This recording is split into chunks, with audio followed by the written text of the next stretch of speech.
So once again, let's us welcome our lead pastor, Brian Siawarta.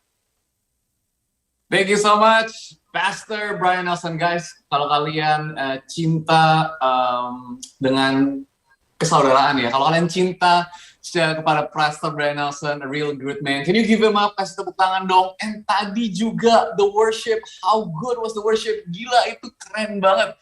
Wayne and Feby, selalu tiap kali berapa minggu terakhir kalian membawakan worship, dan gue cuma pengen bilang, you guys are anointed, kalian itu diurapi banget loh.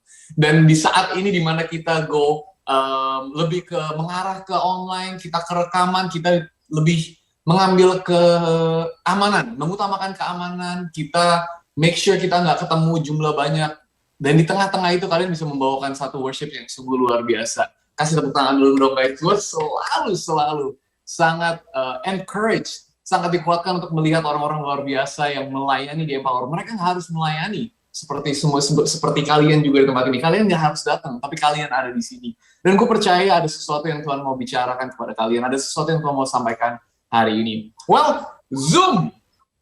Apa yang kita punya? Kita punya Zoom, kita punya YouTube Live, dan kayaknya kita punya Instagram Live. Kasih tepuk tangan dulu dong guys. Kita berkumpul dari seluruh tempat di Indonesia. Gue lagi ngeliat Tirza, thank you tepuk tangannya. Irene, thank you tepuk tangannya. Vino, mana tepuk tangannya? Gita, Kellen, good to see you guys. Kevin, Renaldi, my team, bro, lu makin keren dari terakhir kali dengan semua jenggotnya itu. Oh my gosh, gue tuh jenggotnya cuma sampai sini, kagak bisa nambah. Udah gue kasih minyak kutus-kutus, minyak wakdoyok, kagak ada nambah. Kalau kalian tahu ada sesuatu yang berguna buat gue untuk nambahin jenggot gue, please langsung aja di DM ke Instagram gue bakal bersyukur buat kalian. Tapi untuk semuanya, Jovita James dari Surabaya all the way, thank you. Kalau nggak salah udah pindah Jakarta, thank you for being here. Hey, gue excited banget guys, karena bulan ini kita masuk ke dalam tema yang baru, yaitu gue kemarin bikin Instagram story, gue kasih judul topik hari ini, which is harta yang paling berharga, dan gue nanya ke semua orang, tahu nggak tema bulan ini apa? Ada yang bisa nebak? Guys, kalau kalian bisa nebak, langsung tulis di kolom chat saat ini. Hitnya adalah kalian harus nyanyikan judul hari ini.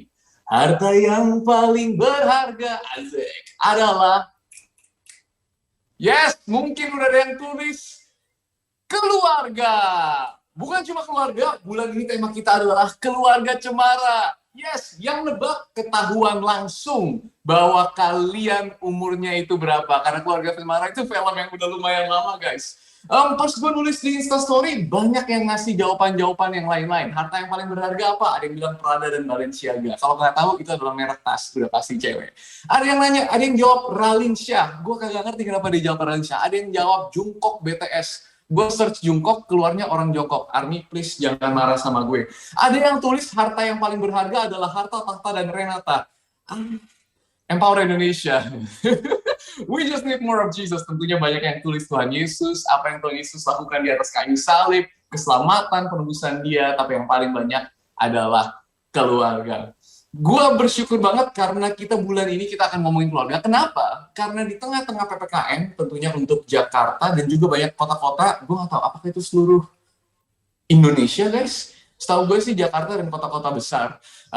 Tapi yang gue tahu di tengah-tengah ini, beberapa dari kita akan senang dan beberapa dari kita akan kurang senang karena selama 1 bulan ini kita akan nempel sama keluarga kita tercinta.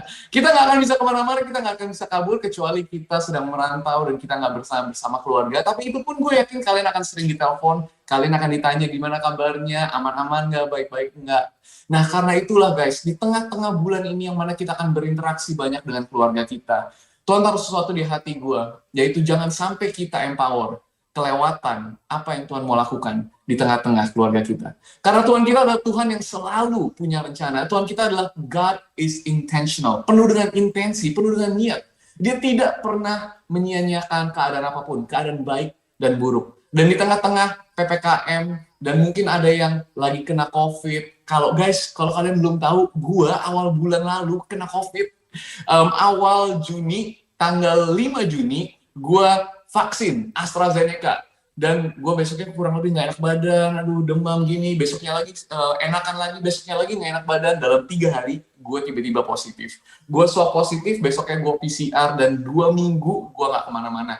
Gue minta tolong para leader yang luar biasa di sini, guys, gue break dulu ya, dari pelayanan, please help me bikin semuanya, dan mereka terus maju. People like Pastor Brian, Kellen, Steph, Revi, Chowa, dan semua leader, mereka membawa gereja ini terus maju. Gue juga bilang kepada tim kita di Ropet Gourmet, untuk guys, gue break dulu ya dari kerjaan gue dan Karen. Gue Karen kena, dan gue akan fokus untuk pemulihan dan keluarga. Kenapa? Bukan cuma gue dan Karen yang kena, tapi juga bokap nyokap Karen, kokonya Karen, 2 mbak, 1 rumah, jackpot guys, full house kita kena COVID.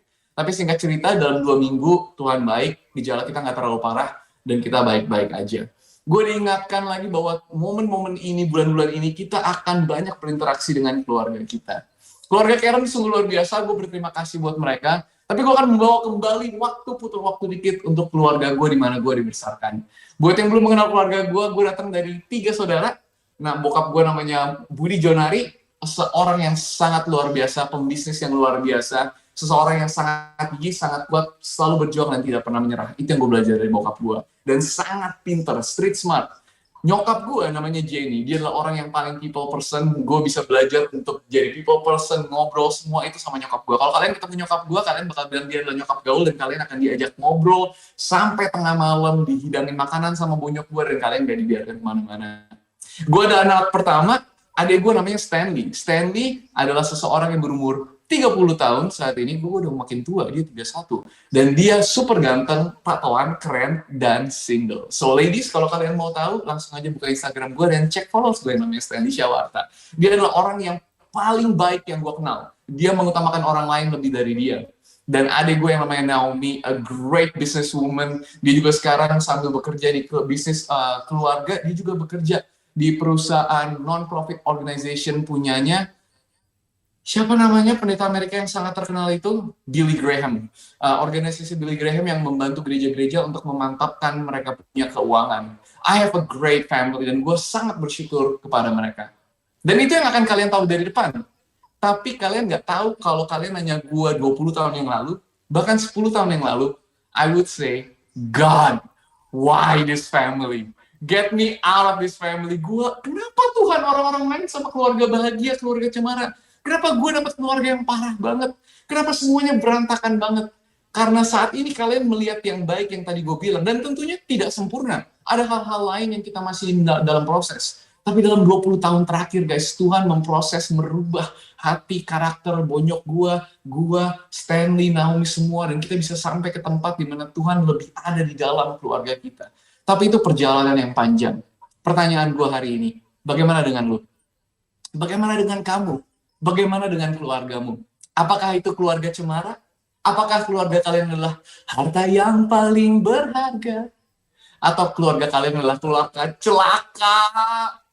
Harta, ini utang yang paling banyak adalah keluarga. Ini gara-gara keluarga gue gak bahagia. Ini gara-gara keluarga gue gak punya masa depan. Ini karena keluarga gue gak bisa ngasih gue sekolah yang baik, jadi gue gak bisa jadi seseorang yang luar biasa. Ini karena keluarga gue udah menikah, masih aja diganggu sampai sekarang. Ini karena keluarga gue udah gue kerja, masih aja dimintain duit. Ini karena keluarga gue mencoba sekolah, gue mencoba menjadi orang yang Tuhan panggil gue, tapi mereka menentang iman gue. Mereka nggak percaya apa yang gue percaya.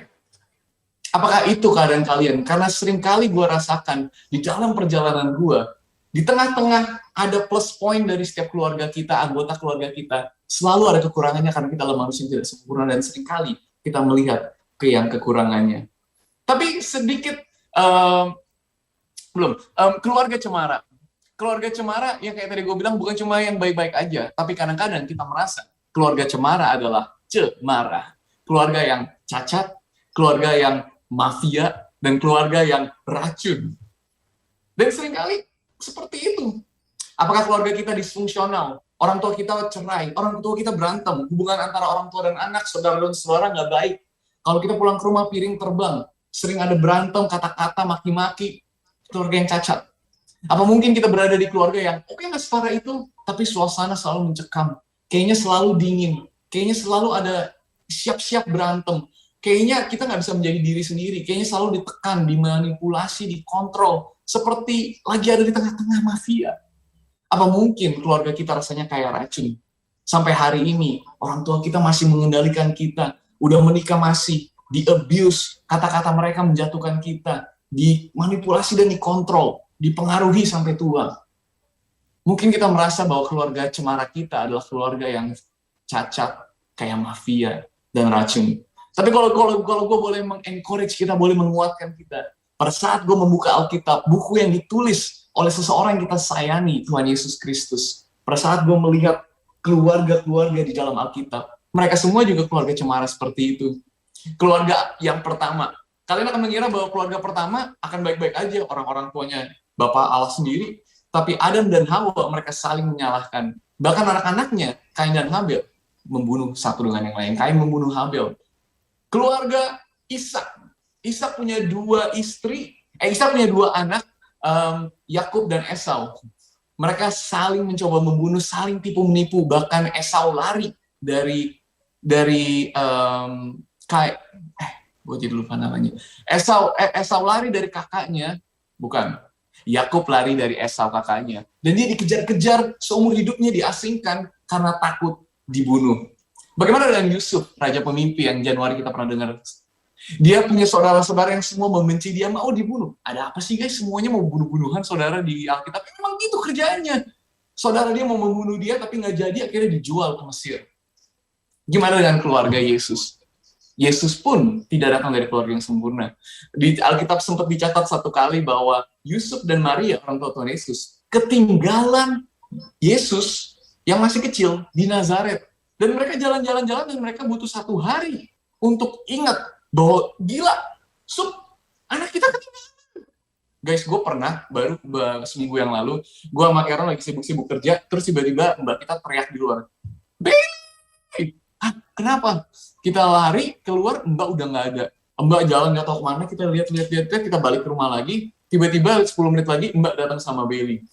Terus ternyata pada saat kita tanya, kenapa Bailey, anjing kita, anjing yang gede itu, dia keluar rumah diem-diem, dia kabur sampai, ini sektor ya guys, itu sampai, ini puter 5, itu sampai ke puter 3, dia lari, dan pas mbak gua nyapu di depan, ada orang yang datang bilang, mbak, itu anjing putih itu punya sini bukan? Wah, mbak gua teriak, dia lari. Gua nggak tahu, kita merasa, aduh kita orang tua dogi yang buruk. Ternyata orang tua Yesus juga lebih buruk. Di dalam Alkitab penuh dengan keluarga-keluarga yang hancur, yang cacat, yang kayak mafia, yang kayak racun, dan penuh kekurangan. Tapi hari ini, gue gak tahu bagaimana keadaan keluarga lu. Tapi gue tahu Tuhan mau berbicara dengan kamu. Tuhan mau berbicara sama lu. Dan gue tahu ada sesuatu yang dia mau bicarakan, dia mau ingatkan lu. Bahwa dia sayang lu, dan dia sayang keluarga lu. Kalau lu percaya itu, mari kita berdoa, dan kita akan masuk dalam buku yang namanya Alkitab. Bapak, kami bersyukur Tuhan untuk saat ini dimana kami bisa mengumpul bareng dan melihat apa yang Engkau punya untuk kami. Firman-Mu adalah firman yang hidup, yang setiap kali diucapkan tidak akan pernah kembali sia-sia. Lakukanlah yang Engkau mau lakukan, rubah hati kami, dan buat agar kami menjadi seperti Engkau hari demi hari. Engkau mencintai kami, karena itu kami mencintai Engkau. Di dalam nama Tuhan Yesus, haleluya, amin. Kisah Para Rasul 16 guys. Di Kisah Para Rasul 16 ini adalah cerita tentang Paulus dan Barnabas di kota Filipi. Dan di tengah-tengah ini mereka waktu itu mengabarkan Injil seperti bagaimana Paulus yang dikenal sebagai super apostle atau rasul super. Dia pergi dari kota ke kota, pulau ke pulau, mengabarkan Injil, memberitakan Tuhan Yesus dan melepaskan orang-orang dari penyakit, roh jahat, kuasa gelap dan lain-lain. Di kota Filipi ada sebuah sekte yang juga merupakan sebuah bisnis yang dikelola oleh mafia di kota itu, oleh bos-bos penatua-penatua di kota itu. Sektenya itu adalah sekte peramalan. Jadi sekte itu di dalam kelompok mafia itu yang paling bawah yang bekerja itu orang-orang yang kesurupan roh jahat. Habis itu dia bisa meramalkan orang, dia bisa memberikan nasihat-nasihat. Mau lotrenya apa, mau angka lotre, angka undian, mau minta petuah, roh-roh jahat mainannya. Nah, di Kisah Para Rasul 16 kita menemukan bahwa Paulus dan Barnabas datang dan mengabarkan Injil dan mereka mengusir roh-roh jahat dari orang-orang itu. Begitu banyak orang-orang yang diusir roh jahatnya, sampai-sampai bos-bos mafianya marah. Dibilang, gimana ini bisnis kita berantakan? Oke guys, pengawal-pengawal, kalian pergi cari Paulus Barnabas, masukin ke penjara. Akhirnya singkat cerita dicarilah Paulus, ditangkap karena para penatua bos-bos ini itu punya main sama polisi di kota itu, main sama kepala penjara di kota itu. Akhirnya Paulus Barnabas ditangkap, dimasukin ke penjara. Dan di dalam penjara itu kita lihat apa yang terjadi sama mereka. Kisah Para Rasul 16 ayat 23 sampai 34. Setelah mereka berkali-kali didera, dipecut, disiksa, mereka dilemparkan ke dalam penjara. Kepala penjara diperintahkan untuk menjaga mereka dengan sungguh-sungguh. Sesuai dengan perintah itu, kepala penjara memasukkan mereka, Paulus dan Barnabas, ke ruang penjara yang paling tengah. Kenapa? Karena kalau ke tengah-tengah, paling susah kabur kelihatan. Dan membelenggu kaki mereka dalam pasungan yang kuat, gembok yang kuat. Tetapi kira-kira tengah malam, Paulus dan Silas, buset guys, gue dari tadi salah sebut dong. Paulus dan Silas, sorry ya, kita di sini lagi ada setup baru nih. Jadi gue agak bingung dengan semua ini, adalah iPad, ada handphone, ada laptop. Paulus dan Silas, mereka berdoa dan menyanyikan puji-pujian kepada Allah. Dan orang-orang hukuman lain, orang-orang yang penjara lainnya, mendengarkan mereka. Wow, mereka mengucap syukur. Akan tetapi, terjadilah gempa bumi yang hebat, sehingga sendi-sendi penjara itu goyah. Dan seketika itu juga, terbukalah, voila, semua pintu dan terlepaslah belenggu mereka semua. Ketika kepala penjara itu terjaga dari tidurnya dan melihat pintu-pintu penjara terbuka, ia menghunus pedangnya hendak membunuh diri. Harakiri guys, kayak samurai. Karena ia menyangka bahwa orang-orang hukuman itu telah lari. Tetapi Paulus berseru dengan suara nyaring, katanya, janganlah celakakan dirimu, tetapi kami semuanya masih ada di sini. Nggak kabur. Kepala penjara itu menyuruh membawa suluh, lalu berlari masuk dan dengan gemetar tersungkurlah ia di depan Paulus dan Silas.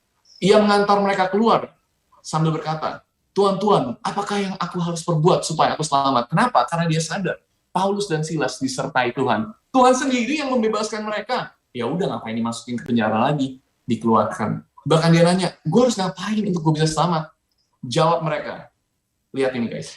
Percayalah kepada Tuhan Yesus Kristus, engkau akan selamat. Dan bukan cuma sampai di situ. Engkau dan seisi rumahmu.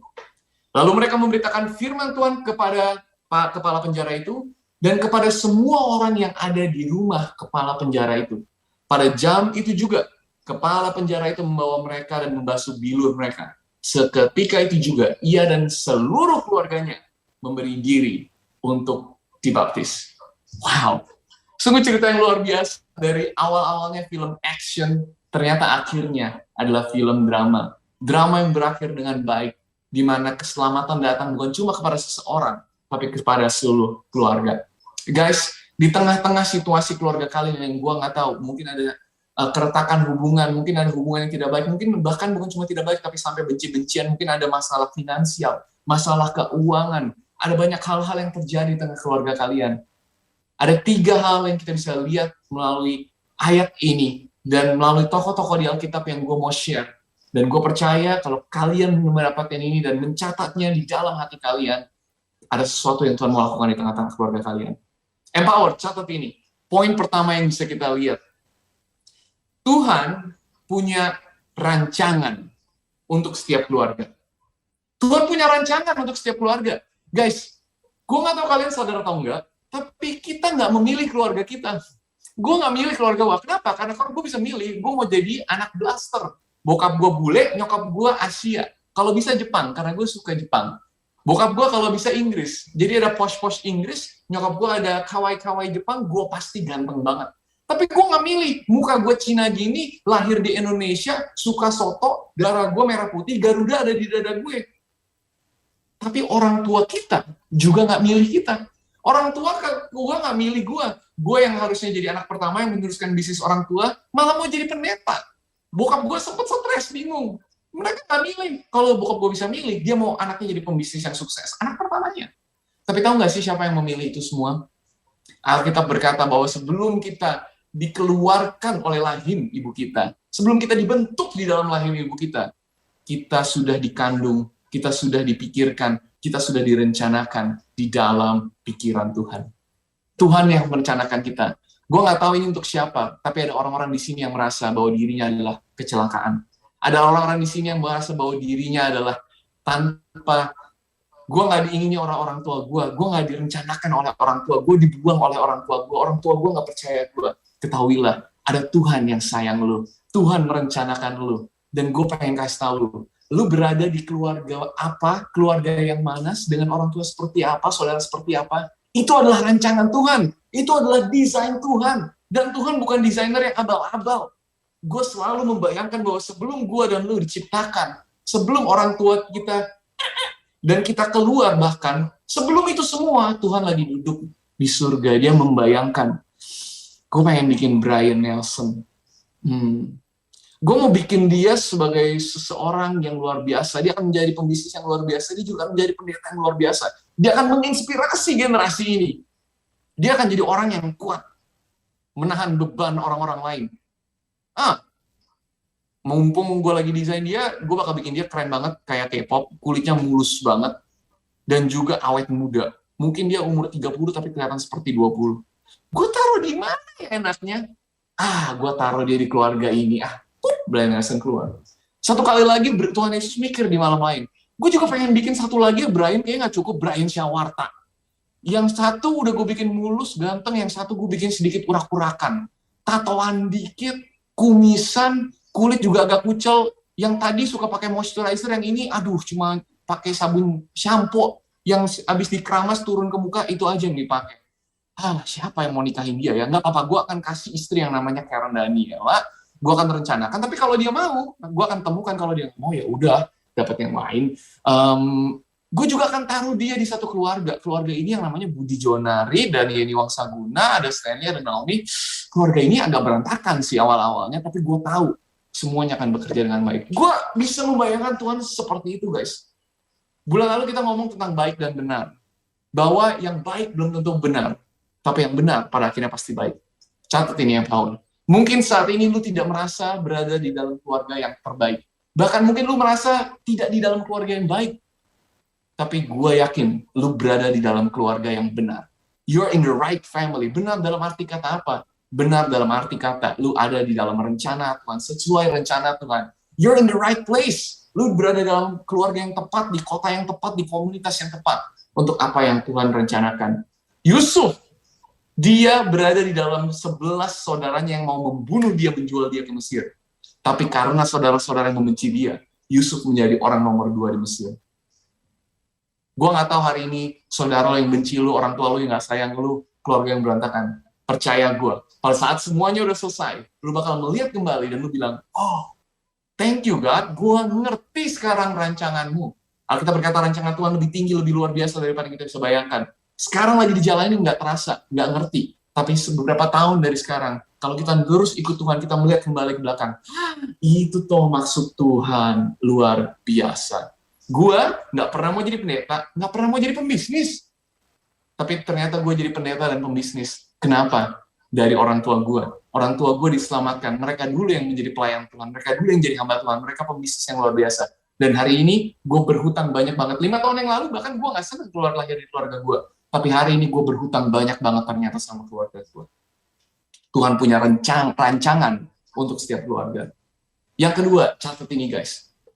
Tuhan punya restorasi untuk setiap keluarga. Restorasi, Tuhan adalah Tuhan yang merestore. Restoring God. Rencana dia selalu untuk memulihkan, membawa damai sejahtera, sukacita, kasih sayang. Dan ketahuilah, Tuhan, mungkin lu bilang ke gue, Brian, restorasi damai sejahtera mana? Nggak ada di keluarga gue, percaya Tuhan aja enggak. Nggak ada itu semua. Tuhan punya rencana dan restorasi, dan rencana restorasinya punya nama loh. Tahu nggak siapa? 1, 2, 3, sebut nama kalian. 1, 2, 3, Brian. Yes. Tuhan punya rencana untuk merestorasi, memulihkan keluarga lu, menyembuhkan semua yang baik, semua yang buruk menjadi baik. Dan dia akan menggunakan diri lu. Jangan kalian kira, tunggu nyokap gue, tunggu bokap gue yang kayak tadi Jerry bilang. Jangan kalian kira, tunggu orang dedek gue gini. Gak ada. Semuanya ada di lu. Tuhan akan memampukan lu untuk menjadi agen, untuk menebarkan cinta kasih di tengah-tengah keluarga lu. Tapi lu juga gak perlu beban. Aduh, keluarga gue kapan ya kenal Tuhan? Lu bukanlah penyelamat keluarga lu. Tuhanlah juru selamatnya. Lu cuma alat untuk menyalurkan kebaikannya untuk keluarga lo. Di tempat tadi, bukan cuma kepala penjara, gue bisa bayangin ya guys, ngomongin rancangan dan restorasi. Kalau gue jadi anak-anak kepala penjara itu, gue bakal bilang, teman-teman gue, bokap lu kerja apa? Bokap gue bisnismen, dia punya ini ke perusahaan. Bokap lu apa? Oh, bokap gue dia punya pemancingan. Oh, bokap gue dia punya pengembalaan domba. Ada bisnisnya. Bokap lu apa? Eh, Kerja di penjara. Kepala penjara yang suka nyiksa orang. Bokap lu orang jahat. Kasian banget tuh. Gue bayangin anak-anaknya, istrinya mungkin malu sama apa yang mereka lakukan. Karena di zaman itu mereka menyiksa orang, guys. Tapi di hari ini kita melihat bagaimana semua itu kembali Tuhan puterbalikan. Bahwa melalui ayahnya yang adalah seorang kepala penjara, justru karena kepala penjara lah mereka bisa diselamatkan. Dan seluruh keluarganya direstorasi, dipulihkan. Yusuf pun pada akhirnya bukan cuma dia menjadi orang nomor 2 di Mesir, tapi dia yang mendatangkan rencana untuk Mesir bisa punya makanan, dan keluarganya akhirnya singkat cerita bisa mendapatkan makanan juga, dan ia menjadi penyelamat keluarganya karena ia membiarkan Tuhan bekerja melaluinya. Punya proses, guys. Tahu nggak sih kenapa keluarga itu yang paling baik dan yang juga paling buruk seringkali rasanya? Karena mereka adalah orang-orang terdekat kita. Tuhan adalah Tuhan yang bekerja melalui hubungan. Dan hubungan yang paling erat dengan kita, keluarga, adalah hubungan yang paling bisa membahagiakan kita atau menghancurkan kita. Yang paling membawa damai sejahtera atau paling membuat hati ini sakit. Tapi ketahuilah, di tengah-tengah hubungan Tuhan selalu membawa prosesnya. Dan di mana itu semua selesai, kita akan menjadi lebih seperti Tuhan. Tanpa keluarga gue dan semua situasi yang udah kita lewati, gue gak akan berada di sini. Gue gak akan berada di sini. Ada restorasi yang hari ini, guys, kalau kalian bilang 10 tahun yang lalu, aduh di rumah gue, kalian gak mau kenal keluarga gue. Kalian gak mau nginjek 5 menit pun di keluarga gue. Tapi hari ini, gue jamin kalian akan betah tiap kali kalian ketemu keluarga gue. Nanti ya kalau udah gak PPKM, udah gak pandemi, gue ajak kalian dan kita bisa ngobrol-ngobrol sampai malam. Itulah yang Tuhan lakukan, restorasi seperti itu. Bukan cuma Tuhan punya rancangan, Tuhan punya restorasi. Ini yang ketiga, guys. Tuhan punya rencana. Ya, rencana. Karena banyak orang yang percaya bahwa keluarga ini, yang di keluarga si kepala penjara, yang akhirnya percaya Tuhan, mereka adalah salah satu supporter dan untuk pelayanan Paulus kemudian di kota-kota lain. Dan mereka adalah orang-orang kunci yang mendukung pelayanan Paulus di Filipi. Di dalam Alkitab kita temukan keluarga-keluarga yang hancur, keluarga yang cacat, yang mafia, yang racun. Tapi pada akhirnya Tuhan melakukan sesuatu yang luar biasa melalui rencana yang luar biasa melalui keluarga-keluarga itu. Keluarga Yakub, dia punya 2 istri, Rahel dan Lea. Keluarga 2 istri, bayangin aja. Tapi melalui keluarga yang rusak itu, dia mempunyai 12 anak laki-laki yang menjadi 12 bangsa Israel. Keluarganya Rahab. Rahab adalah seorang, maaf kata guys, pelacur. Pelacur mana mungkin bisa punya keluarga? Tapi di tengah-tengah pada saat bangsa Israel masuk ke Yeriko, dia menemukan Tuhan, dia mendekatkan diri kepada bangsa Israel, percaya kepada Allah, dia bertobat, dia mendapat suami yang luar biasa. Dia akhirnya punya keluarga, diputerbalikan. Akhirnya dia punya anak, namanya siapa? Boaz, yang akhirnya menjadi suaminya Ruth. Dan menjaga keluarga Naomi. Keluarga Daud, salah satu keluarga yang paling hancur. Daud nyeleweng dengan seseorang yang namanya Batsheba. Itu bukan pernikahan yang legit, yang sah. Itu istri orang diambil, suaminya dibunuh. Tapi dari dia, anaknya adalah anak raja yang paling kaya dan bijaksana yang namanya Salomo. Tapi tahu nggak yang paling hebat, guys? Dari garis keturunan Yakub dan anak-anaknya, istrinya yang berantakan, turun ke Rahab si pelacur dan anaknya Boaz dan semua, turun lagi ke Daud, dan dari perselingkuhan, kehancuran pernikahan Daud dengan Batsheba yang menikah-nikahnya jelas, dan anaknya Salomo, dan anaknya pun punya 100 cewek dari semua keluarga yang hancur itu. Keluarlah juru selamat raja kita, Tuhan Yesus Kristus. Seringkali gue berpikir, Tuhan, lu kalau datang ke dunia, lu mau entry, kenapa sih nggak cari entry yang lebih keren dikit? Tapi dia bisa datang dengan cara apapun. Tapi dia memutuskan untuk datang dari susunan keluarga yang paling hancur, yang paling cacat, yang paling kayak mafia, yang paling suka bunuh-bunuhan, yang paling banyak racunnya. Dan keluarlah orang yang paling baik, menebus dosa lu dan gue. Dan dia memanggil kita untuk masuk dalam keluarganya. Kenapa? Karena gue tahu Tuhan mau memberitahu kita bahwa di tengah-tengah keluarga yang paling hancur, hal yang paling baik bisa terjadi, restorasi yang paling luar biasa bisa terjadi. Dia bisa mendatangkan keselamatan untuk orang lain di luar keluarga, bahkan melalui keluarga kita. Hari ini gue nggak tahu kenapa lo berada di sini. Mungkin ini pertama kali, mungkin udah berapa lama lo ikut Empower. Dan gue nggak tahu situasi keluarga lo. Tapi gue tahu satu hal. Tuhan mau melakukan sesuatu untuk keluarga lo. Dia mau merestorasi keluarga lo. Dia mau menggunakan lo untuk mendatangkan rencananya untuk keluarga lo. Boleh kita berdoa? Kalau itu lo, kalau lo berada di mana, di tempat di mana keluarga gue nggak sempurna, Tuhan. Gue butuh bantuan. Gue udah capek hidup dalam keluarga ini. Gue nggak ngerti caranya. Gue nggak punya kuasa. Gue nggak bisa apa-apa. Ketahuilah, Tuhan punya kuasa lebih besar daripada ayah atau ibumu. Dan dia akan memutarbalikkan semuanya itu dan menyatakan cinta kasihnya melalui engkau. Gue pengen berdoa buat lo. Kalau itu lo, kalau lo berada dalam keluarga yang butuh bantuan, taruh tangan lo di atas dada lo dan gue akan berdoa buat lo. Tuhan, saat ini engkau lihat tangan-tangan yang terletak di dada mereka, Tuhan. Engkau tahu situasi setiap anak-anakmu di tempat ini, Tuhan. Aku berdoa, Tuhan. Aku tahu, aku udah merasakan susahnya, beratnya di dalam tantangan keluarga, Tuhan. Tapi kalau engkau bisa melakukan restorasimu, kebaikanmu di dalam keluarga, Tuhan. Aku tahu engkau bisa melakukannya dalam keluarga mereka, Tuhan. Saat ini, Tuhan, biar kebaikanmu, cinta kasih damai sejahteramu mulai masuk ke dalam hati anak-anakmu. Dan aku tahu itu akan menyebar lewat perkataan mereka, perbuatan mereka, kepada orang tua mereka, saudara mereka. Mulai hari ini, Tuhan, aku perkatakan yang Yosua perkatakan. As for me and my house, we will serve the Lord. Untuk aku dan keluargaku, untuk kamu dan keluargamu, mereka akan melayani Tuhan. Akan ada waktunya di mana keluargamu percaya kepada Tuhan. Akan ada waktunya di mana hari Sabtu, hari Minggu mereka akan bersama-sama melayani Tuhan. Akan ada waktunya di mana kalian mengucap syukur, berdoa bersama sebelum makan, memiliki family altar, berkumpul, menyembah Tuhan. Itulah yang Tuhan janjikan, keluarga yang sehat, keluarga yang tidak sempurna, tapi memiliki Tuhan yang sempurna. Kalau kalian percaya ini bahwa Tuhan akan menggunakan kalian untuk menyelamatkan, membawa kedamaian, restorasi dalam keluarga kalian, katakan amin. Amin. Satu lagi, kita mau berdoa untuk satu grup orang yang nggak pernah kita lupakan di dalam Empower. Mungkin ini pertama kali lu ada di sini, atau mungkin ada beberapa kali. Tapi kalau boleh jujur, kalau kita bisa ngobrol setelah PPKM ini, over coffee, dan gue nanya lu, apakah lu mengenal Tuhan Yesus? Apa jawaban lu?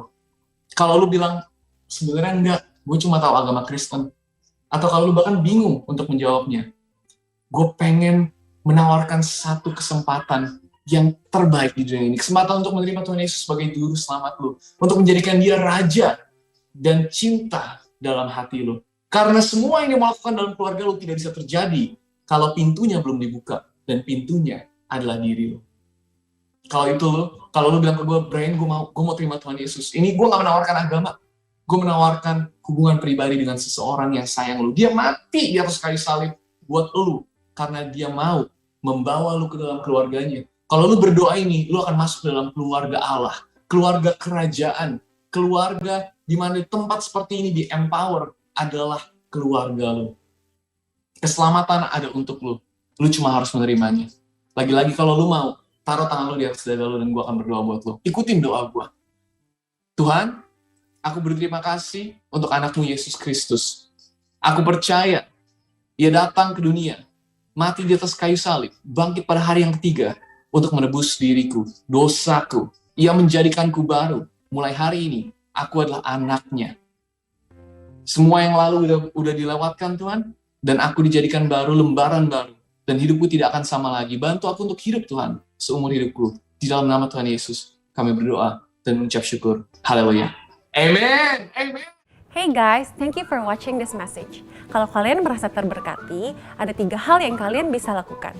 Yang pertama, kalian boleh komen, like, share, dan subscribe YouTube channel kita Empower Indonesia. Dan jangan lupa juga untuk follow Instagram account kita @empower.id.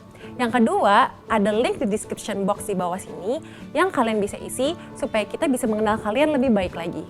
Dan juga yang ketiga, kalau kalian ingin mendukung Empower Indonesia secara finansial, kalian bisa melakukannya melalui nomor rekening yang ada di bawah ini. We want you to not just watch this moment, but be a part of this movement. Thank you, God bless you, and have a great week.